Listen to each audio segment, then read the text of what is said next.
Oh no. I say when we're done. What's up, guys? That guy with a pencil here. Fun fact, I do mean to have it on me and keep it on me at all times. Here's another fun fact.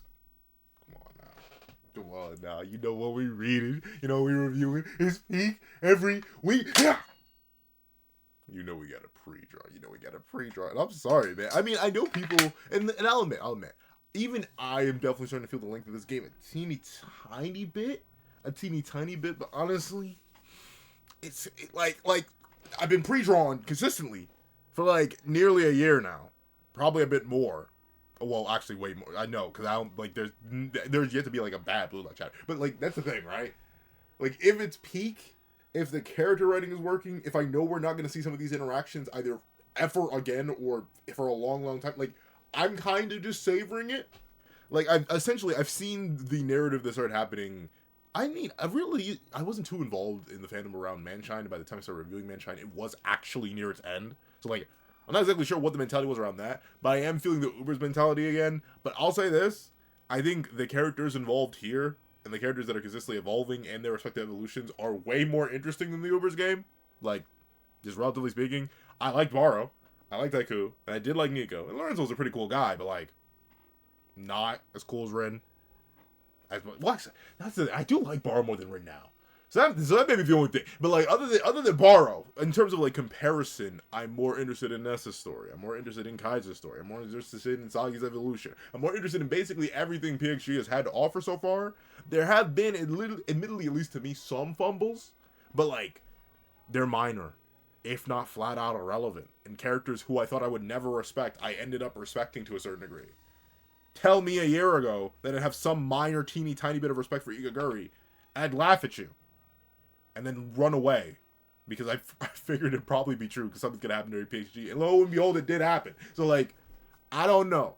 I'm fine with it, but I do definitely understand the pacing concerns. I definitely do get the pacing concerns. But I think, once again, we're kind of stuck in weekly manga mode. We're like, oh, it feels like it's taking forever. But once it drops as a volume, it'll be like, oh, wow. It was only how many chapters? Like, I remember doing that when I looked back at Uber's, how many chapters it was consecutively. The only reason it feels like it's taking so long is because we literally do have to wait a week, or 2 weeks, or 3 weeks sometimes. Because it's weekly manga. Like, that's just, it's unfortunate. That's how that cookie crumbles. These will read a lot better as complete games, and once we have a more overarching understanding of the narrative, and just like once we find out who wins, I think we're going to be able to enjoy the game a whole lot more. But even still, right now, I'm just excited. I think Blue Lock is peak. I'm blazing it to the moon and back, but for good reason. So let's not waste any more time. Let's hop right into chapter 289. Pig. Pig is an interesting word there. Who? I mean, like, I've heard of the term lambs to the slaughter. And I've consistently heard the, brother, may I please have some oats? But, like, interesting. I'm not sure how that would apply here. So let's see. Chapter 289, Pig. Interesting. Though, I do wonder. Ness is still being identified as a puzzle piece here, but I think this is the first time we've seen a puzzle. Well, maybe not the first time. I just don't have all the puzzle piece moments memorized in my head. But this does seem like a rare time where Isagi's like he's not trying to reconfigure Ness into the puzzle here. He just sees the broken Ness from the last chapter and is like, well, shoot, he's useless. He's actually trash. Like, I can't do anything with him. But I still think, like, I know Kaneshiro Sensei came out and said it, but I've confirmed it. He also said in an interview that Kaiser and Isagi would never work together. That has just been proven a flat out lie. And I think from a writing level, on some backstory Blue Lock type beat, on some backstory Munchin, I genuinely think we saw his backstory. He's already been built up to feel Isagi's magic. He gonna play a role somehow. I've seen a lot of people say he's going to play into a Yukimaya goal. I've seen a lot of people say he's going to play into a Kunigami goal. I don't want either of those. Don't get me wrong. I'm happy Kunigami's on the pitch. I'm happy Yukimaya's on the pitch. I don't want either of them to score. Either of them. Their narratives fall way below Isagi's for me. But of course, I'm an Isagi investor. A Yoichi yucker, if you will. So I get it. I understand all the Kunigami creamers and the Yukimaya yuckers out there. But right now, I need Ness to feed into Isagi's magic. Because, like, that's what we've been building to.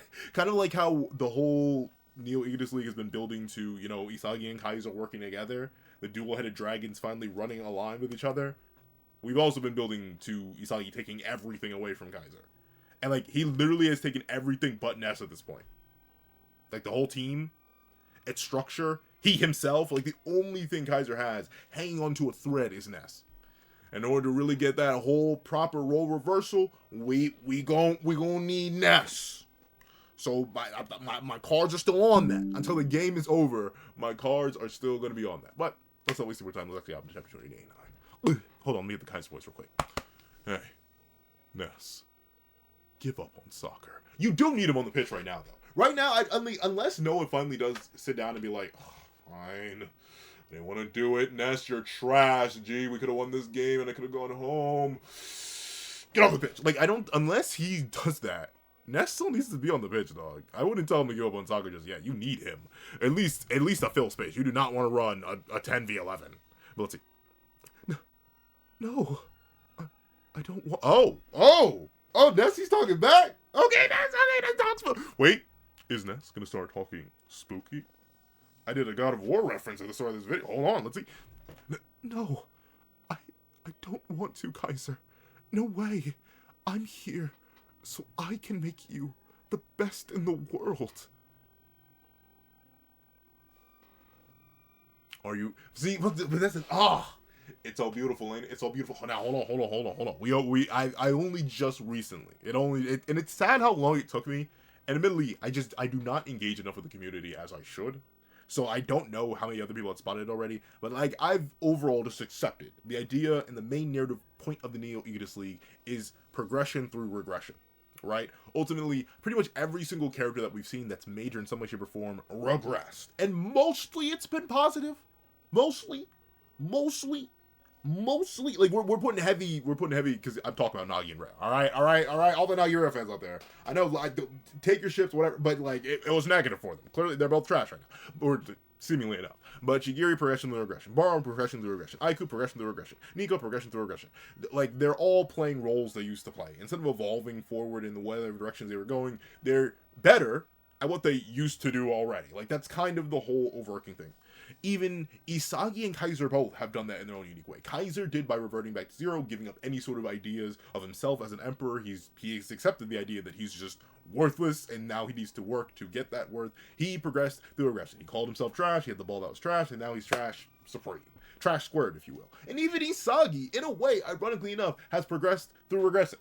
This whole idea of, I will give up myself and give up everything I stand for victory. That, at least in my opinion, and I've seen multiple videos on it, and I'm probably going to react to one day, but I've seen multiple videos on it, and I personally also agree, despite being a guy who hasn't read the light novel, I don't think that that's Isagi's true ego. You know what I think that is, though? That's the exact way Isagi thought back at the beginning. At the start, when he lost BT Dubs, when he lost. But of course, I don't think he's going to lose here. I think this is just going to be another step on his journey. But still, if you remember right at the beginning, what did Isagi do? He took the most logical approach. He saw the hard path. I was like, that's not really something I should do. And he passed the ball. Of course, his homie fumbled it. But now he's working with someone who shouldn't fumble. And vice versa, the situation can be flipped. That progression through regression is existing again. So, in this case, if Ness is a fin to this theme of progression through regression, what does he need to do? He needs to realize that his current path, the one that he's on, isn't the one that's optimal for him. He needs to progress by regressing. Because remember, he initially started playing soccer so he could feel the magic, the fire, the feeling inside of it. That's what we learned in his backstory. But Kaiser ended up seeing that this boy was lonely and unloved and was like, ooh, I can manipulate that fella. And then manipulated him.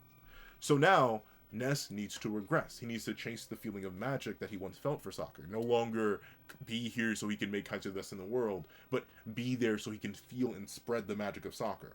Now, of course, in this case, it's still technically going to be a regression because I want him to feed into Isagi's magic, which is still technically not really the magic of soccer, it's the magic of Isagi Yoichi. The glaze of Isagi Yoichi. So, like, it is definitely very, very specific. And that's the thing about the new Aegis League. While I love it, and I'm really, really fine with the progression through regression thing now that I finally accepted it, understand it, and, like, opened my eyes, let's just put it that way, because I really, for some reason, it just was not clicking for the longest, even though I probably could have figured that out during the Manchan game, considering how Barchad progressed through regression, Otoya had progressed through regression, kind of, sort of, Otoya is weird, and then, obviously, Chigiri, Ryo, and Nagi. But now that I picked up on it, I think this is kind of just a stepping stone thing, and the next arc, maybe the U20 World Cup, maybe that'll be where they'll progress without, like, having to regress any further. But with it being the case, let's see. Can't you feel what's happening here? The heat of those risking their lives in this battle of ego. I still don't trust it. I still don't trust. I don't trust you, Kaneshiro Sensei. I wish I could. But not only have you lied in interviews before, but also, I just don't like. That's your favorite character, and like I've known mangaka to supposedly, well, not supposedly, actually off their quote unquote favorite characters. Like, I don't trust you, Kaneshiro Sensei. I will wait until this game is over. That's another plot point where I'm waiting. I mean, if he commits to the bit, shout out to you, Kaneshiro Sensei. I respect it. But if he doesn't, I won't, like I say, I won't get excited, I won't cheer, I won't do a backflip until we get a hard confirmation that man is gone. But let's see. In this battle of egos, this is no place for those who live for someone else.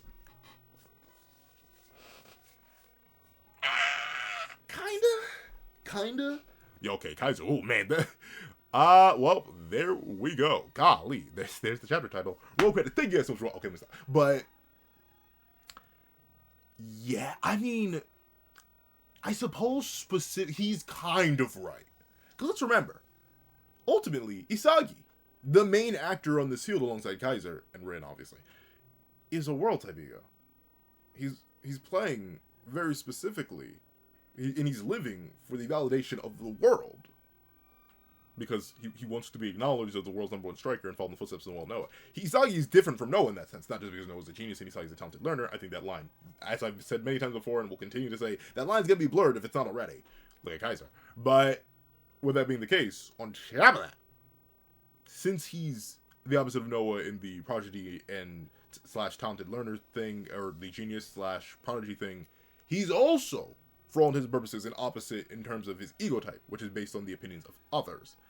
And Kaiser, even you yourself are playing for someone. You're playing for that validation, playing for the sense of victory over somebody else. While that is for your own sake, it still technically is playing for somebody else and their validation, right?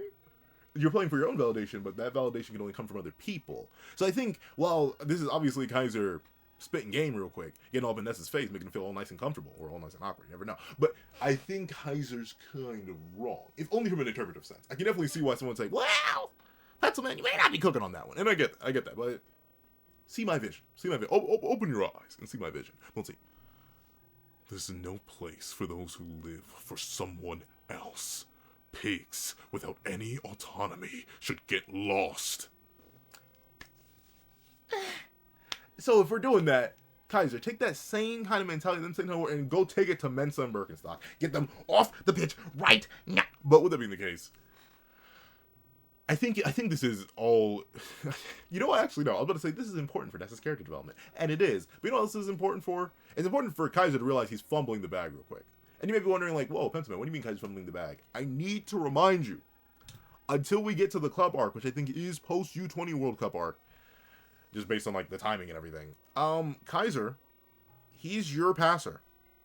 You need to go back to this team. Unless you immediately shift to La Real, regardless, y'all both Yerman. Y'all got him. You're going to play on the same U20 team, and I assume you're going to be final boss material, or at least of U20. Like, unless that's Loki. Unless it could be Loki. You may be penultimate boss. And you're going to need a passer, Buckaroo. You're going to need a pal, an amigo. So you do need Ness still. I think Kaiser, unironically, by focusing so much on reducing himself to zero, is like actively ruining the one connection. Well, he has a couple connections, but the one major connection he needs in order to succeed. Because, buddy, Cure ain't gonna be there forever. Cure ain't gonna be there for none of the characters that you're currently working with. That's the thing. Kaiser is so focused on what he's done so far to evolve and progress himself. I think he's failing to realize that he's walking on a really path of glass. This is gonna shatter, Kaiser. It's too late, Buckaroo. You gon' need Ness. And that's ultimately where I think that interview that's talking about how Kaiser is going, or Ness is going to get his development after the game, or supposedly later, quote unquote. That's how the interview stated, at least according to you guys in the comments. Technically, maybe that's where it's going to play in. Kaiser's desire to rid himself of Ness completely and rid himself of all ties is going to backfire because he still needs Ness. Because Kaiser still needs a passer. But let's see. Those without individualized talent are trash. But, like, Ness does have individualized talent. Them ankles will go crazy. Odd thing to praise. Hey, that's what Ness was praised for. So, like, those ankles go crazy, Kaiser. Where you gonna get them ankles from, bruh? You don't have them. Them flexible ankles, you don't got that. That passing tool, you don't got that. And you don't have anyone else who needs that. So, like, or you are the person who needs that. So he does have individual talent. It's just that his talent is latched onto you. Once again, this is like I thought about it, and I was not gonna say, but I'm gonna say this is like a much more toxic Nagi, right? In the sense where like y'all feed off each other. Except now you don't need to feed off of him. Honestly, low key, this kind of breakup is what I was hoping for. Or no, we even kind of got it. This is like what happened with Nagi and Rail earlier on in the series, being reiterated again. But except like this time, clearly, possibly more permanent. But I doubt, once again, unless a new pastor gets introduced for Kaiser, he gonna need Ness. But I don't have a reason to play soccer, besides making you the world's best, Kaiser. And that, like, because like I that's the thing, I get loyalty. I do definitely get loyalty to certain degrees, especially to like certain things. Like I was raised as a family boy, a family man, so like I'm 100%, and that's not even like just legitimate like biological family. If you have found family or friends that you consider family like that, I get wholehearted loyalty to them to certain degrees. There are certain things that people who I've known for years, they could do something, and suddenly all the trust and loyalty I have still vanishes because you've done something horrible. But that aside, I do get the idea of loyalty, but I never got this. And I've seen it before, in real life, not just in manga. Obviously, this is exaggerated. But, like, I've seen loyalty of this degree, where, like, the person will actually say, I don't like you, go away, leave me be. But since a person has gotten so dependent, and they want to be loyal to that person for whatever reason, they just don't let go. And I'm like, why though? Why though? Like I get it. But that's the thing. I think I've been more accustomed and had ways to work around any sort of like feelings of isolation or loneliness, and I also had a healthy childhood, so like that definitely also helps a whole bunch. I had a healthy childhood with two parents, so I'm very much in the evaluation position where I don't get it, but I can understand it, even if I can't fully understand. It's like the difference. There are three levels. There's sympathy, or empathy is the highest level, where you can relate to something because you went through it at the same time. Sympathy is when you can understand something and feel bad about somebody for it. And then I'm kind of like halfway between sympathy and just knowledgeable understanding, where I can like comprehend what Ness is going through, but I'm like, man, I don't get it. Nor do I feel that bad. You can break away. But at the same time, I get why you can't break away, because of literal psychological dependence. So I think I may be more on sympathy. Because I can picture that. I can picture that and understand that. Well, let's see. Talking won't make you understand, huh? It's not like I'm still angry at you. I just don't care about anyone who can't keep up. And that's actually interesting. Once again, and that definitely leaves the door open for them to rekindle, or in some way, shape, or form, because that idea of just like you are no one, and ironically enough, gosh darn it, kind of shows us with these parallels. Reminds me of what happened with Bachira, when Rin and Isagi were playing at the super high level, where he was like, oh, I'm being left behind. Like it's not even, there's no malice towards me. There's no hatred. There's no anger. I'm literally just being crept. Live in front of my eyes, I'm being power crept out of the narrative. And Butcher at least woke up and then re-crept himself, or like defeated the power creep. So let's see if Ness can do the same. I just don't care about anyone who can't keep up. Yoichi and I are innovating. We don't need any uncreative, traditionalist pigs. You talking big game, Kaiser. But once again, I wonder if Isagi really believes that, though. Because you can get, like, I don't know. I'm a person who believes, unless someone proves an active detriment to you, you can get value out of almost anybody and anything, in any situation. You can flip a coin. You can make something out of nothing. No, well, not out of nothing, but you can make something out of something always. It's hard to make something out of nothing, but like typically there's always really something. Even if you think there's nothing, there's something. So I wonder if Isagi's truly going to give up on Ness, because I feel like that isn't a wise choice. Unless Ness gets subbed off here and now, and I do like this very broken panel on Ness, but unless he gets subbed off right here and now, I think letting go of Ness, letting him wander off into the ether, still isn't a smart move. If anything, this is the perfect time to gaslight Girl Boss and gatekeep him and snatch him up. Use him. Take advantage. But we'll see. We'll see if Yoichi's willing to fall down that path. Though admittedly, he's clearly going down the manipulator path, which I appreciate. Hey, I'll take it, Isagi. Go crazy. We'll see. Right now, Ness just fell behind the rapid changes. What's that? Oh, okay. Right now, Ness just fell behind the rapid changes happening all around him. Nobody expects anything from him anymore. Without Kaiser, he can't shine. But what are you picking up? Nobody expects anything from him anymore. That and honestly, that's kind of the most, like, I don't know. I feel like if you don't expect something from someone, that's the perfect time for them to surprise you. You could definitely call that paranoia, and it definitely probably is a case of paranoia. But like, if someone's been real subtle, real quiet, and they aren't usually like that, my brain immediately goes, okay, they're cooking something. Something devious about to happen surrounding them. If I'm still like actively engaged, if I just haven't heard from somebody in a while, I'm like, oh, I don't know. They're probably just living their life. But like, especially I'm trying to think of any of the times when I did anything competitive. If someone is like silent or focused or seemingly fell off, I'd always be just paying a little bit of attention, because they can always surprise you in ways you'll never expect. Let's see. His talent is dead in the water. Ooh, what is this though? What is this? Is that the flow eye on top of what? I like this eye design. Yo, Nomura Sensei. How we already got more eye designs than Naruto in like one character? This man has as many eye progressions as Sasuke does, dog. Let's see. His talent is dead in the water.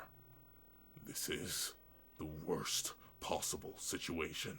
Okay, so at least based by both of their reactions here, I think Isagi still has something for Ness. I think Ness won't realize it. Once again, I do think it's going to feed into an unconscious action by Ness. I can see kind of Shosensei saying Ness won't have a conscious moment of like actual character actualization until after the game in that interview. I can see him meaning that. But in the moment, Isagi's going to rip out something instinctively from Ness. He failed to do it before. But that's because Ness was still clinging on to this idea of Kaiser. But maybe this will finally break it and like finally shatter it. I know y'all are like, pencil, stop huffing Ness copium. And to that I say, no! And I just keep huffing. But with it being the case, I can see, once again, it goes back to, I'm talking about all these parallels and references. I mentioned Macho earlier. Let's talk about Baro. Y'all remember back in second selection, where Baro, on sheer instinct, it was just reflex, ironically enough. Before the concept of reflex was actually introduced, it was sheer reflex. Isagi was in that perfect position. The ball was at Baro's feet. And like a good little boy, he passed it, and then he didn't even realize that he passed it until after the play was over. He hit him in that moment. He just felt his whole ego shatter. That's what I'm expecting with Isagi from Ness. He's like, his talent is in the water. He's worthless. No one expects anything from him. He's trash. He's booty meat, but he still has something. I can rip out something from him. And I think that would be being consumed in Isagi's magic. Understanding like he is the leader. He will lead Japan to a victory in the U20 World Cup. Like ultimately, that is how I see it cooking. I smell something delicious with Isagi. But let's see, Rin, what are you cooking? This is the worst possible situation. I want to wreck Isagi, but if I try, he'll use it against me to counter. Yeah. I mean, like, that's the thing. I think Rin, his issue right now, is ironically enough, it's the issue that Baro had. So he now needs to kind of pull a Baro in U20, where Baro had the issue of, oh, you just honey Isagi? Alright, we gonna lock that down. That's data inputted, bro. Nice genius work. But here, in this case, Rin probably needs to start broadening that destructive nature of his. Destroy yourself against anybody, not just Isagi. Because it's ultimately the big issue Rin has, right? And that's why I also said there was some issue with Kaiser's earlier statement. This is no place for anyone who lives for someone else. Of course, Rin's living for someone else is destroying himself against someone else, and that someone else is Isagi in this case. But still, I think that's not what Rin needs to do. He needs to let that destructive impulse of his writhe. Like the villains in the shows he used to watch. While they did clash against a specific hero, at first, they were not simply targeting the hero, they were destroying everything around them, leveling the entire world about them to nothing. I think that's what Rin needs to do. He's too focused on this concept of Isagi, because Isagi is this evolution of Sei, and that's the big weakness of Rin. He's too single-minded. Someone like Baro and someone like Isagi, and even technically someone like Kaiser, are fine in terms of their long-term progression and their focus, because they are focused on the current situation, but still, they want to be the greatest in the world. Their domination doesn't stop at one person, or one idea, or one evolution of a singular person. It's everywhere, it's ever evolving. And, while I don't think Rin will ever be cliffed, I made a whole video talking about how I think Rin is eternal, and he's probably going to keep getting crept forever and ever, because he kind of has to be.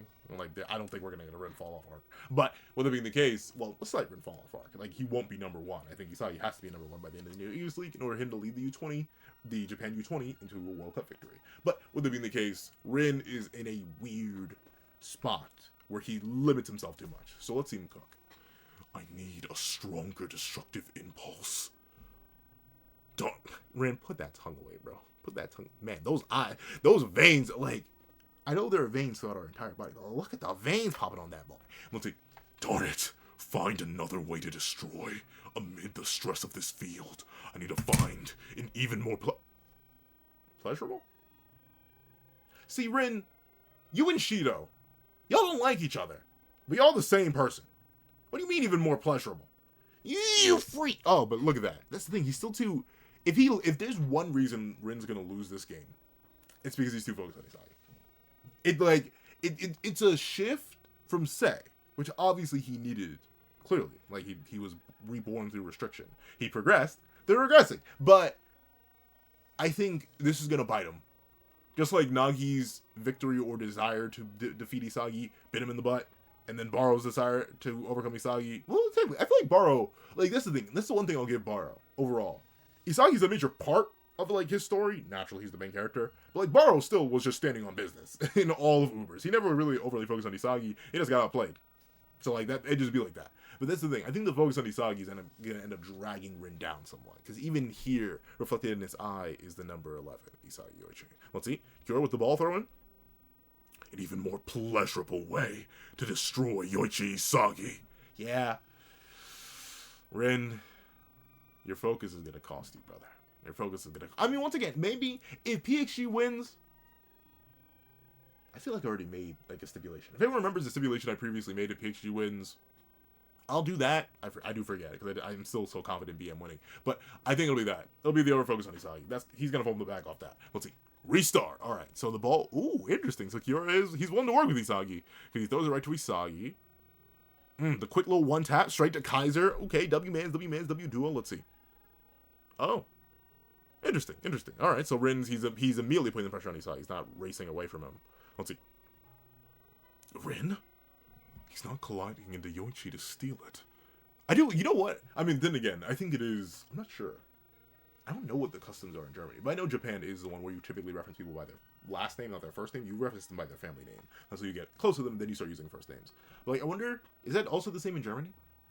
Or, well, no, is because, like, typically, at least where I'm from, America, we do just call people by their first names unless they are superiors. But even then, sometimes superiors will be like, hey, call me by my first name anyway. Like, I always call everybody sir or Mr. or ma'am or Mrs. Like, I go that route. Just because of how I was raised. But, like, typically you do call people by their first name. But it's very interesting to see Kaiser just call him Yoichi. It feels so casual now, when in comparison it was like, you silly, stupid little clown boy. Like, I'm telling you, bro. The Kaiser Isagi dynamic, bro. It's peak. I'm saying it's the best of Blue Lock. I'm sorry all the Red fans out there. I'm sorry all the Bar fans out there. It's just the best. Let's see. He's not colliding into Yoichi to steal it. Now he's staying a step back to keep a close guard. Huh? Rin's sticking to me to block my pass course. Is he finally using his head to stop me realistically? Yep. I'm telling that line, it's mixing. It's schmixing. Rin obviously is pretty much the best example of it, but that fine line between the genius and the talented learner, it's not as solid. I'm telling you. People have taken hammers to it already. Let's see.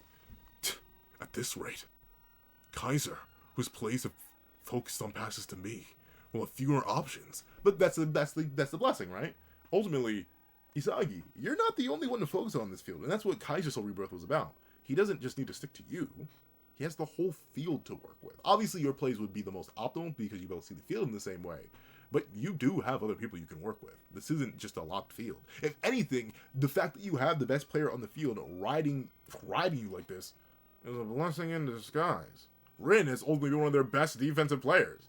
Shatter the ankles of everybody else. Kaiser, you do not need to worry about Zantetsu and Nanase of all characters. If you don't shatter their toes right now. Let's see. Okay, right now. Time to press. They stopped the ball's flow. Now I'm a prime target for PXG. Yeah, but, like, you have other people. In fact, I mean, don't trust him. Once you give him that ball, he ain't gonna give it back. But you do have Yuki Baya. And you do have Kuniga. You have people you could pass to. I mean, you even have Kiora. Kaiser, the field's still open. Let's see. Did we just get double gud? Oh, no, we got a t, then a guh. Let's see. Over here, Kaiser! I'll support you! Yes. That's my boy. I am glad that Kiora's, like, still doing things. Let's see. My allies know that and are gathering around too? Yeah, I mean, yeah, that's the thing. That's smart. Ultimately, the big thing, and the big thing that I'm excited for the U20 match for, is that the options of all characters involved are going to explode. When we're going to have Baro, Shigiri, Bachida, Isagi, and Shido, and Rin all on the same pitch, every single one of them is dangerous. It's going to be a rerun of the U20 game, in fact, where, like, every option is lethal. And right now, every option isn't as lethal, but you do have options. Let's see. As if, you idiot. Okay, Karasu coming in. Let's see. Kaiser, if you don't shake off Zantetsu, bro, but if they cluster like this, Yoichi will be left all alone. Yeah. But that's fine. Let him do his own thing. Like, y'all are good. I mean, but then again, I think they're falling into an unhealthy... Blue Lock is... Man. Maybe I'm just... You're probably like, pencil. If you don't hop off Blue Lock's meat. And to that I say, never. I will stay on it. But if I love how many dynamics in Blue Lock quickly turn dependent and toxic. Like, they just teamed up. But now suddenly, oh no, the whole field is breaking apart because we can't work together. Y'all have a whole team. In fact, you should always take advantage of the fact that one of you is locked down. Because either of you are dangerous. Sure. Yoichi will be left all alone. Yoichi thrives in restriction. A bit. Just like you guys. Just let him cook. Let's see. Separating me and Kaiser. Was this what you wanted, Rin?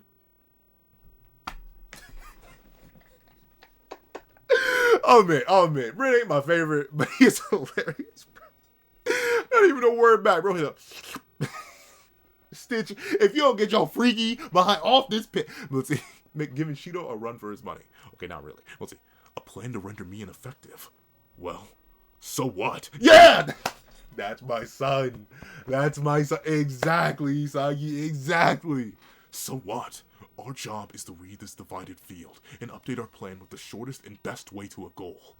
That's it, Yoichi. Yeah, see, they're okay. So never mind. It didn't turn toxic too late. They were struggling a little bit, but they're like, okay.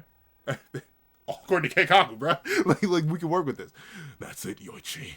No matter the circumstances, we'll be optimal goal machines. Yes. And look at that. Both were in base and then immediately flicked on the Metavision. Isagi's Metavision and Kaiser's Metavision both immediately, like, they were like, all right, fine. We can work with this.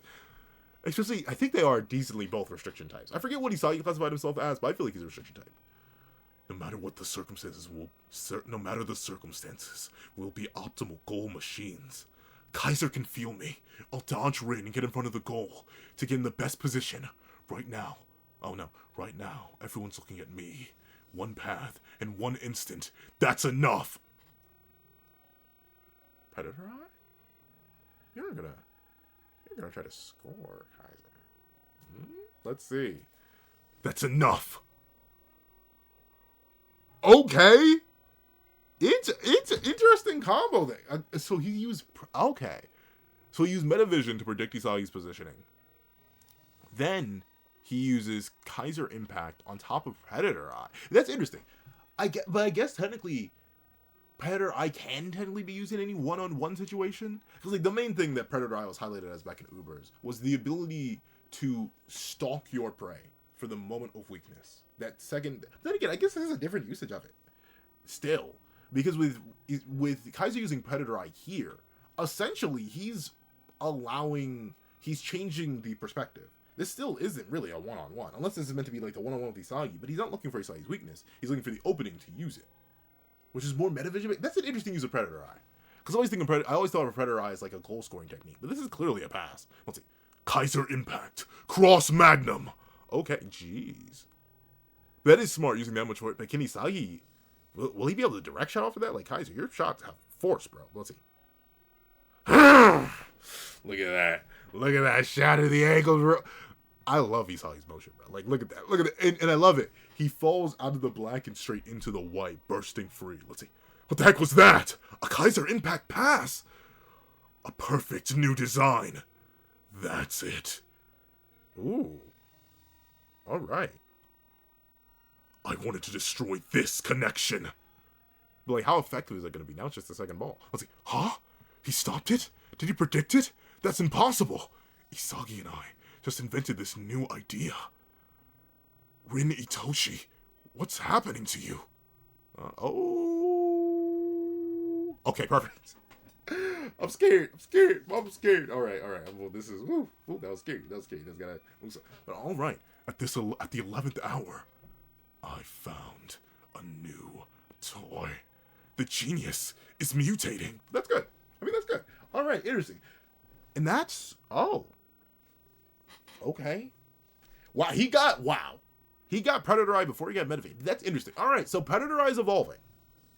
It's evolving as a system mechanic. I'll take that. I'll take that. Both uses. I mean, that's weird. I wonder why the Predator Eye popped up after the fact. Like, unless he's because like now, what's he using for? Like, he's not anywhere near his goal, but like still, or the goal that he needs to be. He actually, wait.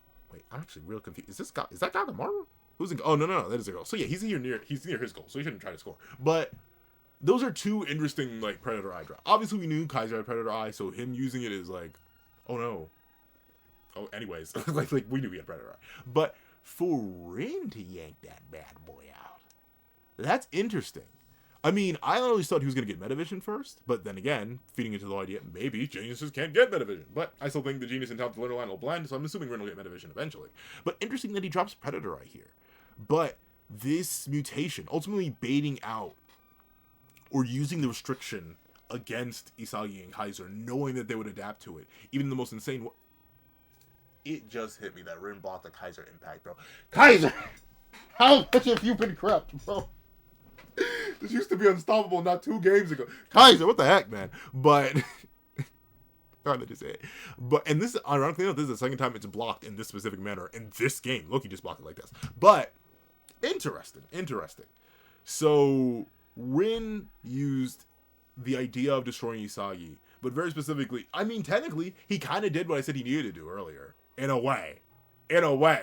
Because I mentioned how ultimately Baro had to evolve in the U20 by simply seeing Rin as another Isagi. Technically, in this moment, he saw Kaiser as another Isagi. He knew the two would feed into each other. They were dependent on each other and ultimately decided to use each other as the ultimate goal-scoring machines. So he predicted that ultimately Kaiser would still end up passing to Isagi, and then pulled that out by putting the restriction on Isagi by locking him down, tricking Isagi into believing he had a sort of freedom through restriction, a progression through regression, and then baited this.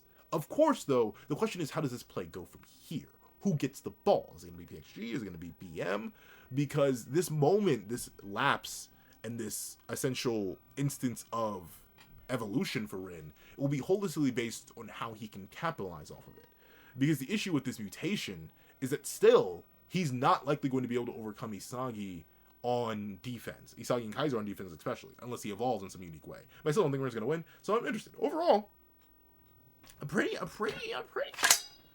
W chapter. But once again, this does prove to me an idea that I've had for a little bit, that even as excited as I am for Isagi and Kaiser working together, I didn't think it would be enough for them to overcome Rin and PXG in general. I just don't think it was enough. I think they will need that X Factor. Whether that X Factor is Yukimaya, whether that X Factor is Kunigami, whether it really is my glorious King Ness, because you never know. I think that is what's going to be needed. Because ultimately, while they are two talented learners capable of stopping a genius, that's the thing. They're capable of stopping him. And he's capable of stopping them. And stopping. They're in this never-ending back and forth. So right now, they need something to come in and shatter it. Now, obviously, Rin should have someone like that for PXG, right? Yeah, but no one on PXG is anywhere near Rin's level. Right? So, like, I don't think that's really going to work.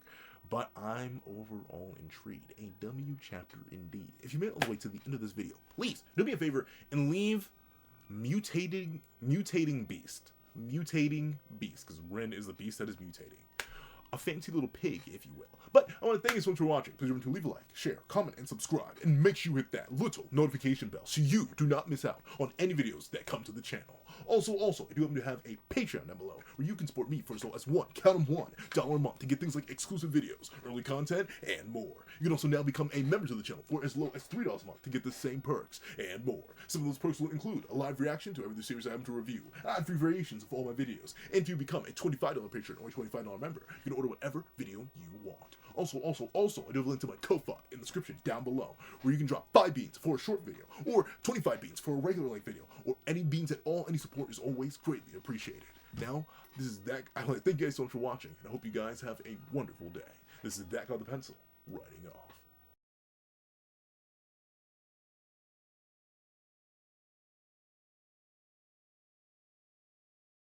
I'd like to give a thank you to our sketch tier members: Greyhound, Eternal Flame, Red Wolf 4765, Astro, Super Flame Zero, Glacier, XZ, G Prosper, Planet Crone, Zeta, and Brandon Payne. Then I'd like to give a little thank you to our line art tier patrons: Sean, Midnight Lord 21, Kevin, Encarnacion, and A+A. And then I'd like to give a huge thank you to our ink tier members: Fine, Austin Wimberly, Euchiha, Yuki Ally, and Carlo Alaimo. Then I'd like to give a gargantuan thank you to our digital art tier members: J Warrior and AZ Void. Then I'd like to give another gargantuan thank you to our colored art tier patrons: Overlord Zero, Waki Minos, and iDemokami. Then I'd like to give a final legendary top of the line thank you to our That Guy with a Pencil tier patron, the glorious king, Calvin Elder.